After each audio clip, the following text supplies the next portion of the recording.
Hello दोस्तों, स्वागत है आप सभी का एक और नई वीडियो में। आज मैं आप सभी के लिए एक और बेहद खौफनाक कहानी लेकर आ गया हूँ। दोस्तों, अगर आप मेरे चैनल पे नए हो तो इसे सब्सक्राइब ज़रूर करिएगा, और अगर आपको अपने साथ घटी कोई घटना मुझे बतानी हो तो आप स्क्रीन पर दिख रहे नंबर या मेरी इंस्टा आईडी पर मुझे मैसेज कर सकते हैं। आपकी स्टोरी सुनाने में मुझे बहुत खुशी होगी। बहरहाल, पढ़ते हैं आज की पहली कहानी की ओर। ये कहानी है मेरी मित्र सपना की, जो कभी जानती ही नहीं होगी कि उसके साथ ये क्या होने वाला था। बस शायद उसकी एक छोटी सी उत्सुकता के कारण ये हो गया। बस मैं इतना ही कह सकती हूँ। ये बात आज से लगभग 30 साल पहले की है। तब हम साथ में स्कूल में पढ़ते थे।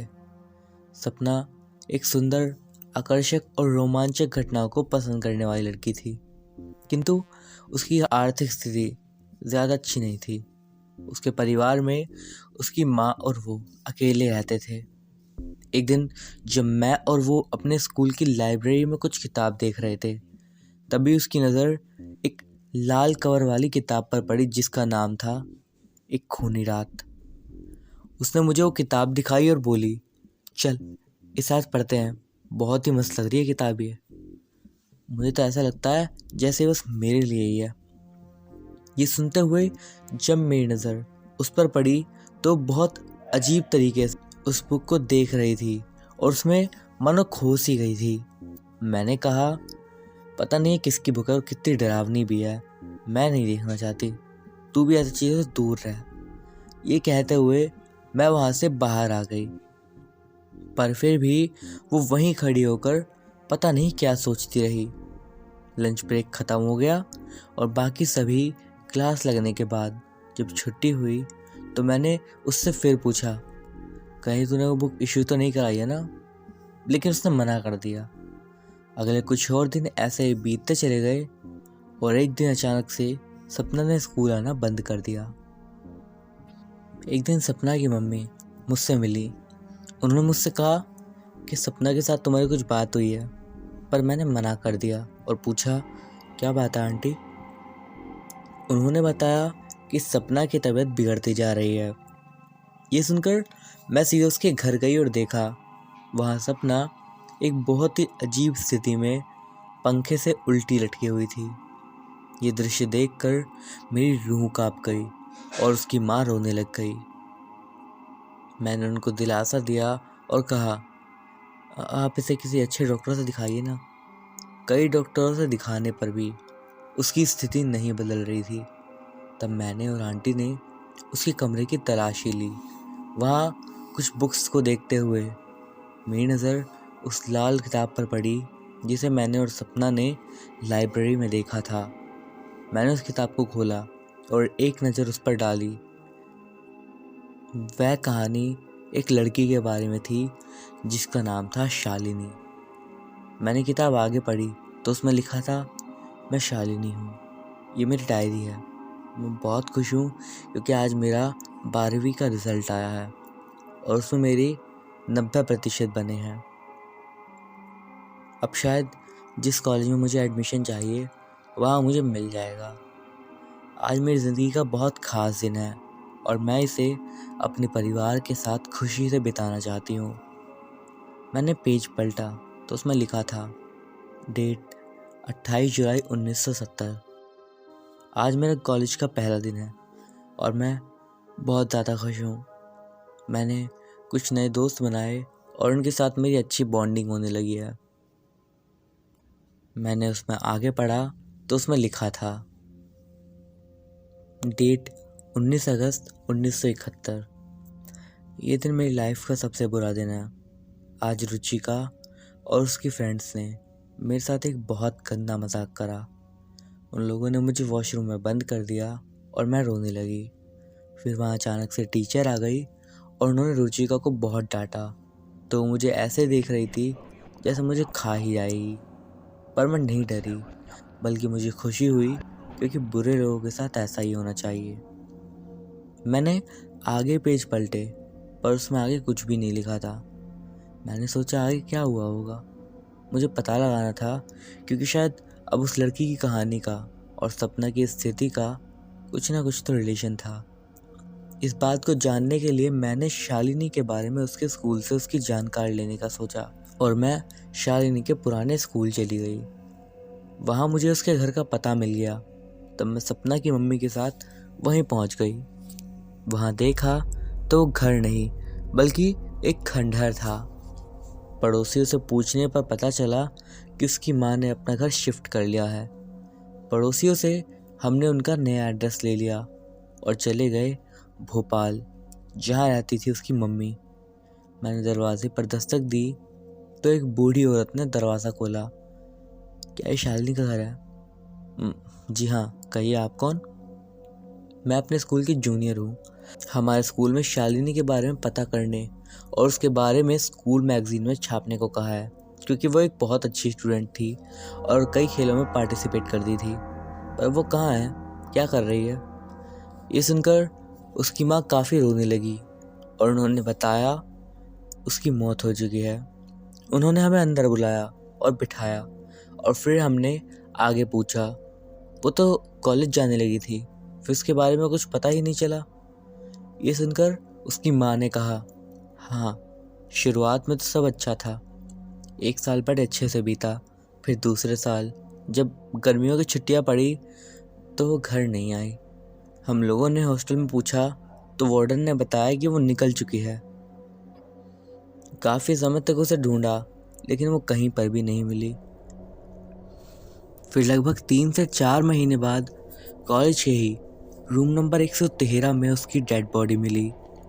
ऐसा लग रहा था जैसे उसने अपना ही हाथ खा लिया हो। ये सब सुनने के बाद जब मैं और आंटी घर वापस आए तो मैं सपना के रूम में चली गई और आंटी सपना को किचन में ले गई। जब मैं उसके बिस्तर पर लेटी तो मेरी नज़र सामने रखे शीशे पर पड़ी जिस पर लिखा था, मैं सपना को नहीं छोड़ूंगी, तुझे जो करना है कर ले, जब तक मुझे इंसाफ नहीं मिलेगा मैं इसे नहीं छोड़ने वाली।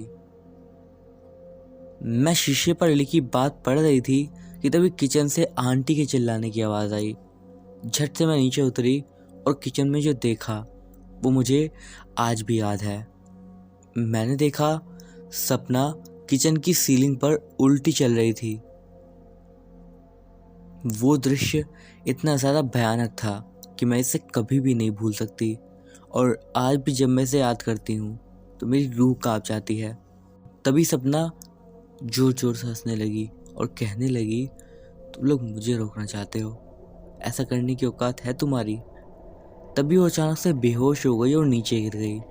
हम लोगों को लगा कि इसे शायद कोई मानसिक बीमारी तो नहीं है। मैं सपना की मम्मी और सपना उनके घर से बाहर निकले। तभी हम सपना के घर के सामने से निकल ही रहे थे कि वहाँ हमें संकट मोचक हनुमान जी का मंदिर दिखा और जैसे ही हमें वो दिखना शुरू हुआ वो जोर से चिल्लाने लगी। वहाँ खड़े एक पंडित की नज़र हम पर पड़ गई। सपना बहुत चिल्ला रही थी और हम उसे काबू नहीं कर पा रहे थे। तभी वो जल्दी से हमारी मदद करने के लिए आए और उन्होंने पवित्र जल सपना के मुंह पर मारा और ऐसा करते के साथ ही वो बेहोश हो गई। तब उन्होंने मुझसे पूरी बात बताने को कहा। हमने उनसे हमारे साथ जो कुछ भी घटा सब बता दिया। फिर उन्होंने बताया, यहाँ से लगभग 300 किलोमीटर दूर एक प्रसिद्ध मेहंदीपुर बालाजी मंदिर है, वहाँ इसे लेकर जाओ, वहाँ इन सब भूत प्रेत बाधा का इलाज होता है, इसे वहाँ लेकर जाओ। लेकिन हाँ, इसके सामने मेहंदीपुर से जुड़ी कोई भी बात मत करना, नहीं तो इसे संभालना मुश्किल हो जाएगा। हमने अगले ही दिन ट्रेन बुक करी और मेहंदीपुर के लिए रवाना हो गए। पूरे सफ़र के दौरान वो सोती रही। मेहंदीपुर से लगभग 1 किलोमीटर की दूरी पर स्टेशन आ गया जहां हमें रुकना था और वहां से हमें बस द्वारा वहां पर पहुंचना था। हम वहां जा ही रहे थे कि वहां पहुंचने से पहले ही अचानक से सपना की आंख खुल गई।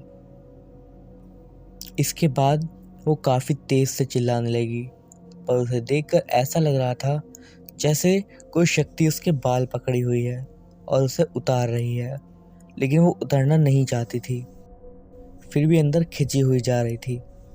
यदि हम उसके पीछे पीछे दौड़ रहे थे, लेकिन हैरानी की बात तो ये थी कि वहाँ पर उसके अलावा और भी कई लोग थे जो कि अलग अलग और ज़्यादा डरावनी हरकतें कर रहे थे। सपना दौड़ती हुई सीधे मंदिर के सामने खड़ी हो गई और चिल्लाने लगी, बाबा बाबा मुझे छोड़ दो, मुझे छोड़ दो। पर एक शक्ति ही उसके बालों से पकड़े हुए थी जो कि चिल्लाए जा रही थी, अब मैं ऐसा नहीं करूँगी, मुझे तो बस अपना इंसाफ चाहिए और कुछ नहीं। तभी वहाँ पर एक पंडित आया और उसने कहा, कौन है तू, क्या दिक्कत है तुझे? तब उसने अपना नाम बताया, मैं शालिनी। जैसे ही मैंने वो नाम सुना मैं समझ गई कि ये क्यों है और क्या कर रही है। सपना आगे बोली, मुझे बदला चाहिए, मेरी मौत का बदला। कैसी मौत, किसकी मौत? पंडित ने कहा, मेरी मौत का बदला। किसने की तेरी मौत, क्या हुआ था बता? तब सपना एक भारी आवाज़ में बोलने लगी, रुचिका ने। जैसे जैसे शालिनी अपनी कहानी बता रही थी मुझे सब समझ में आने लगा। पंडित ने आगे पूछा, क्या हुआ था तेरे साथ और उसके बदले तू इससे क्यों ले रही है, इसने क्या बिगाड़ा तेरा? तब सपना एक तेज़ आवाज़ में बोली, मेरी दुश्मनी इससे नहीं है, पर इसी ने मेरी वो डायरी खोली जिसमें मेरे पुराने ज़ख्म थे, तब उसके ज़रिए मैं अपना बदला लूँगी। ये कहकर वो ज़ोर ज़ोर से हंसने लगी। तभी उस पंडित ने पवित्र जल उसके मुंह पर मारा, जिससे वो चिल्ला उठी और फिर पूछा, क्या हुआ था तेरे साथ, साफ साफ बता। तब वो बोली, बताती हूँ, पर अब आगे से ये आग मुझ पर मत डालना। हम ये देखकर हैरान हो रहे थे कि पानी की बूंदें इसे आग क्यों लग रही हैं। तभी सपना बोली, मेरी ज़िंदगी बहुत खुशहाल थी, मैं अपनी पढ़ाई पर पूरा ध्यान देती थी और मेरी टीचर्स में भी मैं बहुत ज़्यादा पॉपुलर थी। कॉलेज में सब अच्छा चल रहा था कि तभी एक लड़की रुचिका ने मेरी ज़िंदगी बर्बाद कर दी। वो मुझसे जलती थी। एक दिन जब मैं गर्मियों की छुट्टियों में हॉस्टल से घर वापस जा रही थी, रुचिका और उसकी दोस्तों ने मुझे कॉलेज के 5th फ्लोर पर बुलाया और कहा, कॉलेज का आखिरी दिन आज, सारे गिले शिकवे मिटा देते हैं और आज पार्टी करते हैं। मैंने सोचा शायद ये लोग अब सुधर गई हैं, पर वो सोचना ही मेरी सबसे बड़ी भूल थी। हम सब कॉलेज से दूर एक वीरान जगह पर गए। वहाँ उन्होंने मुझे एक पेड़ से बांध दिया और मुझे शराब पिलाने की कोशिश करने लगी। मैंने बहुत चिल्लाया कि मुझे छोड़ दो, लेकिन उन लोगों ने मेरी नहीं सुनी। फिर रुचिका के कहने पर समिता ने मेरा हाथ काटा। मैं दर्द से चिल्ला रही थी, लेकिन वो लोग हंसती रही। सारी हदें तो तब पार हो गई जब उन लोगों ने मेरे हाथ का मांस मुझे ही खिलाना शुरू कर दिया। मेरी इस हालत पर उनको ज़रा भी दया नहीं आई थी। आखिरकार उन्होंने मुझे एक बैग में भरकर रूम नंबर 113 में ले आकर डाल दिया और वहाँ से चली गई। वहीं मेरी मौत हो गई। वही था मेरी ज़िंदगी का आखिरी और मेरे लिए खूनी रात। मेरी लाश 3 महीने तक वहीं पड़ी रही, जब तक उससे दुर्गंध आने लग गई थी। ये कहकर सपना फूट फूट कर रोने लगी। फिर एक डरावनी हंसी में बोली, अब मैं रुचिका और उसकी दोस्तों को नहीं छोड़ूंगी, पर उन्हें मेरे पास लाएगा कौन? अपने माथे पर उंगली रखते हुए वो बोली। फिर उसने मेरी तरफ उंगली उठाया और कहा, तू तो ये काम बहुत अच्छे से कर लेती है ना, जा अब मेरे लिए उसे ढूंढ के ला। ऐसा कहकर वो तो बेहोश हो गई, पर मैं चिंतित हो गई। तभी वहाँ के पंडित ने कहा, तुम उन्हें ढूंढ लो और यहाँ लाओ, बाकी मैं संभाल लूँगा। मैंने अगले 5-6 दिन में उन्हें ढूंढ लिया और मेहंदीपुर ले आई, जहाँ सपना थी। रुचिका और समिता को देखते ही सपना हंसने लगी और खंबे पर चलने लगी। उसे देख के ऐसा लग रहा था कि उसने जन्नत पा ली हो। पंडित जी आए और बोले, ये है ना तेरे कातिल सपना? उसने गुस्से में कहा, हाँ, देख ले इसे, ये रुचिका जो अब कैंसर से जूझ रही है और उसकी ज़िंदगी कुछ ही महीने की बची है। क्या इस इंसान को मार के तुझे जन्नत मिल जाएगी जो खुद ही मौत के करीब है। पर सपना को ज़रा भी दया नहीं आई। अचानक से सपना खुद ही कुछ बात करने लगी और वो बोल रही थी, तुम कुछ भी कर लो बाबा, मैं इससे अपनी मौत का बदला लेना चाहती हूँ। या तो तुम इन दोनों को सजा दो या मुझे आज़ाद करो ताकि मैं इन्हें अपने तरीके से समझा दूँ। ऐसा कहते ही सपना बेहोश हो गई और उसके शरीर से एक रोशनी निकली जिसने रुचिका और समिता पर एक ऐसा वार किया जिससे उनका सर धड़ से अलग हो गया। उस रोशनी ने अपना असली रूप धारण किया जो कि शालिनी थी। उसने मेरी और सपना की मम्मी की ओर देखा और कहने लगी, आज मेरा इंतकाम पूरा हो गया। तुम लोगों ने मेरी बहुत मदद करी जिसके लिए मैं तुम्हें शुक्रिया करती हूँ। मैं अब किसी को नहीं सताऊंगी। बस आप लोग इस बालाजी मंदिर में एक सभामणि चढ़ा देना। ऐसा कहकर वो जय बाबा की करते हुए वहाँ से चली गई। हमने पंडित जी से सभामणि के बारे में पूछा और उसे मंदिर को अर्पित किया और घर वापस आ गए। सपना भी अब बिल्कुल ठीक है। अब तो उसकी शादी भी हो चुकी है और उसके 2 बच्चे भी हैं। लेकिन इस घटना को याद करने से ही मेरी रूह बहुत बुरी तरीके से कांप जाती है और ये पूरी घटनाएं मेरी आंखों के सामने आ जाती हैं। ये थी हमारी आज की पहली कहानी। अब हम बढ़ते हैं आज की अपनी अगली कहानी की ओर। रुद्र, जल्दी कर भाई, हमें निकलना भी है। और गॉड, ये लड़का है या लड़की, कितना सच रहा है तू। हाँ भाई हाँ, चल तो रहा हूँ। रश्मि, मैं पहुँचकर फ़ोन करता हूँ। रुद्र ने जल्दबाजी में फ़ोन रखते हुए कहा, नहीं भाई, अभी तो अपनी पूरी प्रेम कहानी को आगे बढ़ा ले, हम तो बाद में भी चले जाएंगे। छुट्टी 2 साल बाद फिर मिल जाएंगी। मैंने रुद्र को ताना कसते हुए कहा, अबे ज़्यादा मत डांट मुझे, बिल्कुल मम्मी बना रहता है। रुद्र ने मुझे गुस्से में कहा, हाँ भाई, मैं तो हूँ ही तेरी मम्मी। अब आंटी जी की कमी तो पूरी करनी होगी ना, वरना बिगड़ जाएगा तू, आशिक पंछी कहीं का। मैंने चिढ़ाते हुए कहा, साहब आपको जाना है नहीं? बाहर से ड्राइवर ने आवाज़ लगाई, हाँ हाँ काका, आ रहे हैं। मैंने भी अब काका को जवाब दिया। हम दोनों कार में बैठे और काका ने गाड़ी चलानी शुरू करी। वैसे काका, आज हम जा कहाँ रहे हैं? उस जगह के बारे में थोड़ा बताइए ना। मैं तो कह रहा हूँ आप लोग अपने पुराने घर ही रहना, वहाँ मत जाना, वहाँ जाना ठीक नहीं है, काका ने हमें सचेत करते हुए कहा। अरे काका, हम कहीं नहीं जाएंगे, बस आप बता तो दीजिए उसके बारे में, मैंने काका को तसल्ली देते हुए कहा। तुम लोग इतना पूछ ही रहे हो तो सुनो। उस जगह का नाम है शनिवार वाड़ा का किला। कहते हैं वो एक भूतिया जगह है, एक किला जो कई बुरी शक्तियों का डेरा है, काका ने हमें बताते हुए कहा। अच्छा, तो वो किला भूतिया कैसे बन गया? कोई कहानी या राज तो हो गई? हाँ, कुछ कहानियाँ तो है, पर मुझे 2 ही पता हैं, ड्राइवर ने सोचते हुए कहा। तो फिर बताइए ना, हम सुनना चाहते हैं। रुद्र ने भी उत्सुकता से पूछा। कई लोग कहते हैं आज से 80-90 साल पहले वहाँ एक राजा भानु रहते थे। उनका साम्राज्य बहुत विशाल था, एक पुत्र भी था, पर किसी एक अंग्रेज ने आपसी रंजिश के चलते उनके बेटे को मार डाला। जिस दिन उसको मारा गया उस दिन उस लड़के की शादी थी और तब से वहाँ उस राजकुमार की आत्मा भटकती है और अपने कातिल का नाम पूछती है, इसीलिए रात में जाना वहाँ पर मना है, काका ने उस कहानी के बारे में बताते हुए कहा। अच्छा, फिर तो वहाँ मैं ज़रूर जाऊँगा और उसे बता दूँगा तेरी मौत एक अंग्रेज़ ने की है और वो भी अब मर चुका है, तू भी अब निकल ले।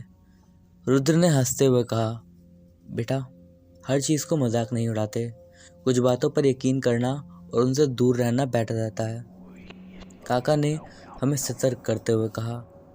तभी मेरी नज़र रोड के साइन बोर्ड पर पड़ी जहाँ पर लिखा था शनिवार वाड़ा 2 km and night entry not allowed. कुछ देर में हम वहाँ पहुँचे। चलो, बात करते करते ही सारा रास्ता पूरा हो गया। ड्राइवर काका ने बताया। हम पहुँच गए क्या? हाँ बेटा, ये है पुणे का शनिवार वाड़ा, काका ने कहा। ड्राइवर काका ने किले से कुछ दूर तक हमारे चाचा के घर में छोड़ दिया हमें। चलो बेटा, अब तुम लोग यहीं रुको अपने घर में, मैं तुमसे 5 दिन बाद मिलूँगा, ड्राइवर काका ने वापस जाते हुए कहा। हमने चाचा को बाय बाय किया और घर के अंदर चले गए। वहाँ मैं हर 2 या 3 साल में जाता था, पर इस बार मुझे एक अजीब सी ठंड लग रही थी। हमने वहाँ अपना सामान जमाना शुरू करा और कुछ देर सोफे पर बैठे रहे। वाह भाई, कितनी मस्त जगह है। मैं बहुत दिनों से सोच रहा था किसी हॉन्टेड प्लेस पे जाने की। रुद्र ने बहुत खुशी से कहा, तेरी कृपा है, चल थोड़ी सफाई कर ले। मैंने रुद्र की टांग खींचते हुए कहा, अरे यार, यहाँ नेटवर्क नहीं मिल रहा। रुद्र ने फ़ोन को चारों ओर घुमाते हुए कहा, हाँ यार, यहाँ नहीं लगता है जैमर लगा हुआ है यहाँ पर। तो तू अभी ये बता, तू किस रूम में सोएगा? मैंने रुद्र से पूछा। ऊपर वाले रूम में, रुद्र ने अनगड़ाई देते हुए कहा। हम दोनों सोने चले गए। रात बहुत गहरी थी, मुझे नींद नहीं आ रही थी, तो मैं बालकनी से झांक कर सामने वाले किले को देख रहा था और तभी मुझे कुछ अघोरी वहाँ से जाते हुए दिखे। थोड़ी देर बाद मुझे भी नींद आ गई और मैं भी सोने चला गया। अगले दिन जैसे ही मेरी नींद खुली, मुझे आवाज़ खुली, रश्मि तुम्हारी आवाज़ नहीं आ रही है। रुद्र अपनी गर्लफ्रेंड से बात कर रहा था। मैं उसके पास गया। भाई, हम बैचलर ट्रिप आए हैं, तो तू अब रश्मि से बात नहीं कर सकता। मैंने रुद्र से फ़ोन छीनते हुए कहा, चल आज शनिवार वाड़ा में चलते हैं।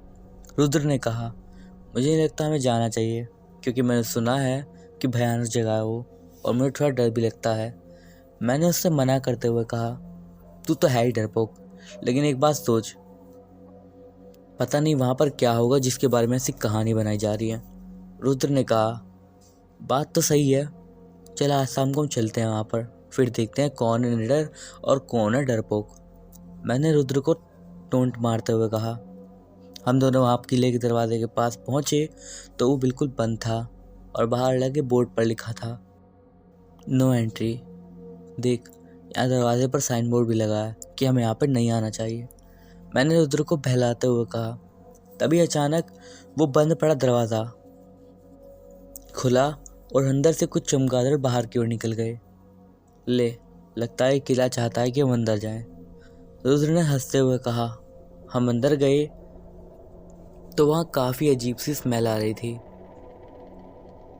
हम वहाँ कई कमरों में गए, कुछ के दरवाजे खुले थे लेकिन कुछ के नहीं।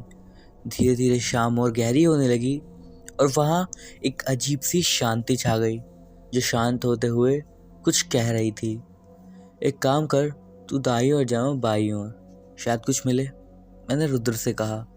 मैं दाईं ओर बढ़ने लगा और तभी मेरे कानों में किसी ने गर्म आह भरते हुए कहा, लौट जाओ। तभी विशाल वहाँ कोई है यार। रुद्र घबराते हुए मेरे पास भागता हुआ आया। क्या हुआ? भाई, जब मैं तुझसे बिछड़ा और आगे की ओर चला तब एक कमरे के पास में खड़ा हुआ और तभी मुझे अपने कान के पास किसी की गर्म सांस महसूस हुई। जब मैंने पीछे देखा तो वहाँ पर कोई भी नहीं था। मैंने सोचा शायद मेरा वहम होगा, पर जैसे ही मैंने दरवाज़ा को खोलने की कोशिश करी, किसी ने मेरा पैर पकड़ लिया। मैं जैसे तैसे तेरे पास आया हूँ भाई, अब मैं यहाँ नहीं रुकूँगा। रुद्र ने डरते हुए कहा। हाँ ठीक है, हम यहाँ से चलते हैं।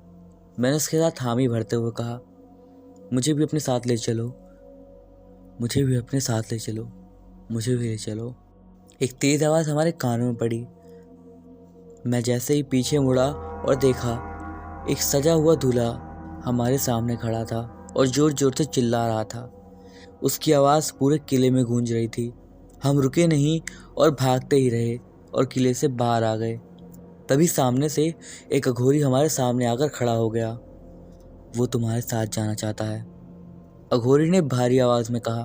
पर कौन? आप कौन हैं? मैं कौन हूँ इसे जानकर तुम क्या करोगे, पर यह जान लो, जो तुम्हारे पीछे खड़ा है वो तुम्हारे साथ जाएगा। कौन खड़ा है हमारे पीछे?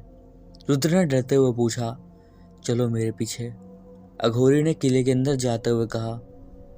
वी शुड नॉट गो यार, रुद्र ने बहुत डरी हुई आवाज़ में मुझसे कहा। पर फिर भी मैंने उसका हाथ पकड़ा और हम दोनों उस अघोरी के पीछे पीछे गए। इस कमरे की अलमारी में एक कंकाल है, निकालो उसे, उसका अंतिम संस्कार जरूरी है। अघोरी ने उसी कमरे में जाकर ये बात कही जहाँ रुद्र का पैर किसी ने पकड़ा था। उसने अलमारी खोली तो वहाँ सच में एक कंकाल था। लग रहा था जैसे शरीर को सीधे रख दिया गया हो और उसे कीड़ों ने खा लिया हो और अब सिर्फ हड्डियाँ बच रही थी, बिल्कुल सूखी और टूटी हुई। जल्दी से बाहर ले चलो और संभाल कर, एक भी हड्डी छूटनी नहीं चाहिए वरना इसे मुक्ति नहीं मिलेगी, अघोरी ने सचेत करते हुए कहा। हमने उसे उठाया और ध्यान से उसकी सारी हड्डियां गिनी। 2 हाथ 2 पैर, खोपड़ी, सारी हड्डियां, 5-5 उंगली हाथों की, सब ठीक है। मैंने अघोरी से कहा, तो फिर इसका अंतिम संस्कार करो। अघोरी ने तेज़ और डरी हुई आवाज़ में कहा। हमने उसका संस्कार कर दिया और अगले ही दिन वहाँ से रवाना हो गए। जब मैंने आखिरी बार उस किले की ओर देखा तो वही लड़का मुझे फिर से दिखाई दे गया। मुझे भी अपने साथ ले चलो, ले चलो। उस आवाज़ को सुन मेरा गला सूख गया, पर मैंने नज़रअंदाज करते हुए अपनी मम्मी से सीखी हुई हनुमान चालीसा का पाठ करने लगा। वो लड़का वहीं खड़ा रहा और मुझे भी अपने साथ ले चलो चिल्लाता रहा, और उसकी आवाज़ पूरे किले में गूंज रही थी, क्योंकि उसके दाहिने हाथ की 6वीं उंगली अलमारी के पास रखी मेज में नीचे से झांक रही थी। तो दोस्तों, ये थी हमारी आज की कहानी। आपको ये वीडियो कैसा लगा कमेंट्स करके ज़रूर बताइएगा। अच्छा लगा हो तो लाइक भी करिएगा। मैं अभिषेक मिलता हूँ आपसे अगली वीडियो में। तब तक के लिए बाय।